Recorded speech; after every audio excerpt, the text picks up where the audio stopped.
Sanctus, Sanctus, Sanctus Dominus Deus Sabaoth. Salam jumpa kembali saudara-saudariku yang terkasih dalam Tuhan kita Yesus Kristus. Salam sejahtera untuk kita semua. Berkat Allah yang Maha Kuasa senantiasa menyertai kita. Marilah kita mendengarkan dan merenungkan bacaan-bacaan kitab suci hari Selasa, tanggal 16 Mei tahun 2023. Bacaan pertama dari Kisah Para Rasul bab 16 ayat 22 sampai 34. Juga orang banyak bangkit menentang mereka. Lalu pembesar-pembesar kota itu menyuruh mengoyakkan pakaian dari tubuh mereka dan mendera mereka. Setelah mereka berkali-kali didera, mereka dilemparkan ke dalam penjara. Kepala penjara diperintahkan untuk menjaga mereka dengan sungguh-sungguh. Sesuai dengan perintah itu, kepala penjara memasukkan mereka ke ruang penjara yang paling tengah dan membelenggu kaki mereka dalam pasungan yang kuat. Tetapi kira-kira tengah malam, Paulus dan Silas berdoa dan menyanyikan puji-pujian kepada Allah, dan orang-orang hukuman lain mendengarkan mereka. Akan tetapi, terjadilah gempa bumi yang hebat, sehingga sendi-sendi penjara itu goyah. Dan seketika itu juga terbukalah semua pintu dan terlepaslah belenggu mereka semua. Ketika kepala penjara itu terjaga dari tidurnya dan melihat pintu-pintu penjara terbuka, ia menghunus pedangnya untuk membunuh diri, karena ia menyangka bahwa orang-orang hukuman itu telah melarikan diri. Tetapi Paulus berseru dengan suara nyaring, katanya, "Jangan celakakan dirimu, sebab kami semuanya masih ada di sini." Kepala penjara itu menyuruh membawa suluh, lalu berlari masuk dan dengan gemetar tersungkurlah ia di depan Paulus dan Silas. Ia mengantar mereka keluar sambil berkata, "Tuan-tuan, apakah yang harus aku perbuat supaya aku selamat?" Jawab mereka, "Percayalah kepada Tuhan Yesus Kristus, dan engkau akan selamat, engkau dan seisi rumahmu." Lalu mereka memberitakan firman Tuhan kepadanya dan kepada semua orang yang ada di rumahnya. Pada jam itu juga, kepala penjara itu membawa mereka dan membasuh bilur mereka. Seketika itu juga, ia dan keluarganya memberi diri dibaptis. Lalu ia membawa mereka ke rumahnya dan menghidangkan makanan kepada mereka. Dan ia sangat bergembira bahwa ia dan seisi rumahnya telah menjadi percaya kepada Allah. Demikianlah sabda Tuhan. Syukur kepada Allah.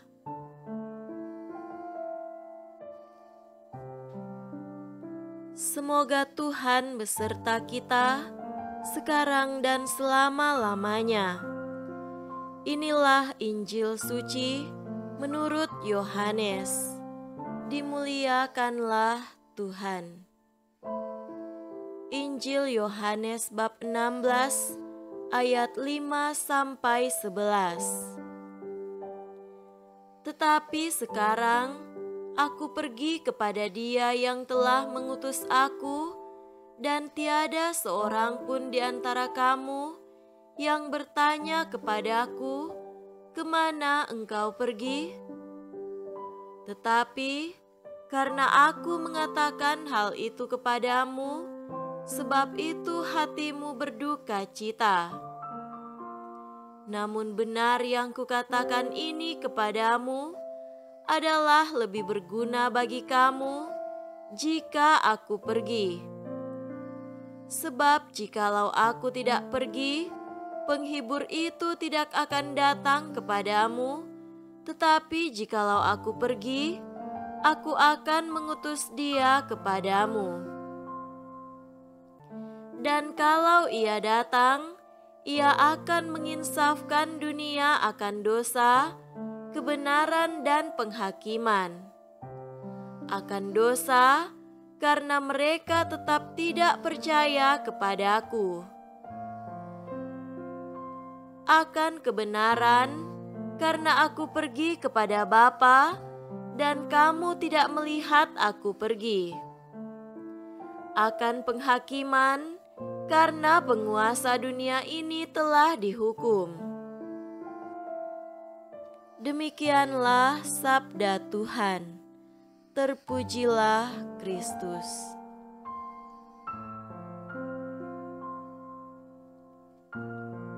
Saudara-saudariku yang terkasih dalam Tuhan kita Yesus Kristus, tema renungan kita pada hari ini adalah memohon Roh Kudus segera diutus bagi kita. Hari-hari ini umat beriman Kristiani di seluruh dunia masih berada dalam minggu-minggu Paskah. Bahkan hingga hari Minggu yang ke-6, umat beriman masih diarahkan oleh gereja untuk memandang peristiwa kebangkitan Tuhan yang mengalahkan maut sebagai sebuah peristiwa yang sangat penting. Karena kebangkitan Tuhan adalah penentu dan jaminan untuk hidup manusia. Yang istimewa pada pekan ke-6 ini adalah bahwa tema bacaan kitab suci berbicara tentang pernyataan-pernyataan Yesus yang hendak kembali kepada Bapanya dan janji tentang pencurahan Roh Kudus, pekerjaan-pekerjaan hakikinya, dan hubungan Roh Kudus dengan Kristus dan Bapa di surga. Saudara terkasih, dalam Injil hari ini, Yesus berbicara tentang 3 hal yang sangat hakiki yang dikerjakan oleh Roh Kudus. Roh Kudus itu sendiri berasal dari Bapa dan dirinya.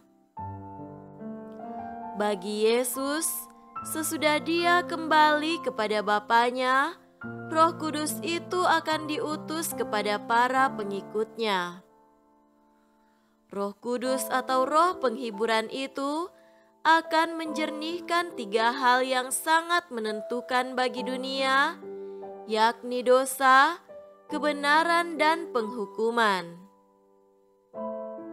Roh Kudus akan membantu manusia memahami apa artinya dosa, karena banyak umat manusia tidak percaya kepada Kristus. Roh itu pula lah yang memampukan orang mengenal dengan tepat kebenaran, karena Kristus, Sang Sabda kebenaran itu, sudah kembali ke dalam persekutuan ilahi dengan Bapanya. Kristus Sang Sabda kebenaran tidak lagi secara historis berada bersama lagi dengan manusia, tetapi Roh-Nya dan Roh Bapanya lah yang menjaga dan memampukan manusia untuk tetap bisa mengenal kebenaran-kebenaran hakiki.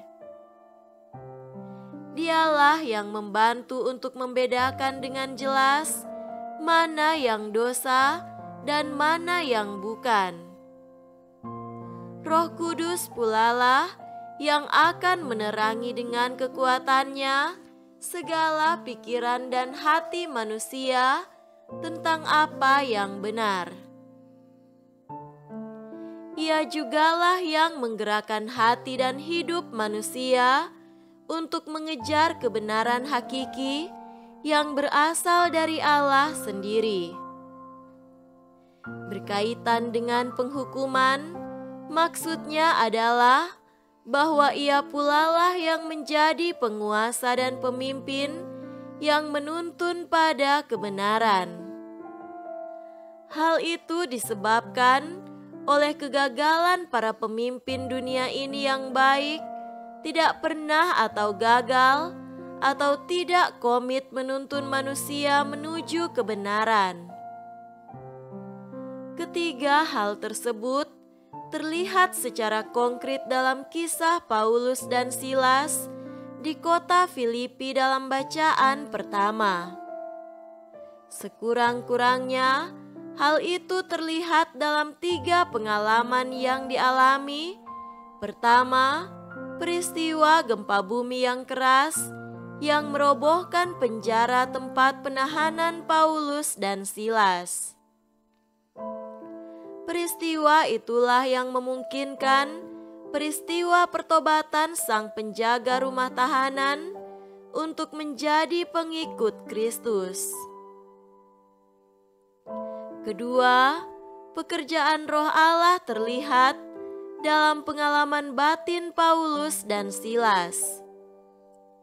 Biarpun mereka ditangkap, disiksa dan dimasukkan dalam sel tahanan, namun keduanya tetap tenang, berdoa dan bernyanyi untuk Tuhan. Mereka juga akan tetap tenang dan tidak memanfaatkan momen itu untuk melarikan diri. Keduanya justru menghibur, tetap bersikap baik menyelamatkan sang penjaga sel yang merasa bersalah dan hendak bunuh diri. Ketiga, Roh Kudus jugalah yang menyentuh batin sang penjaga sel sehingga berbalik memutuskan untuk dibaptis.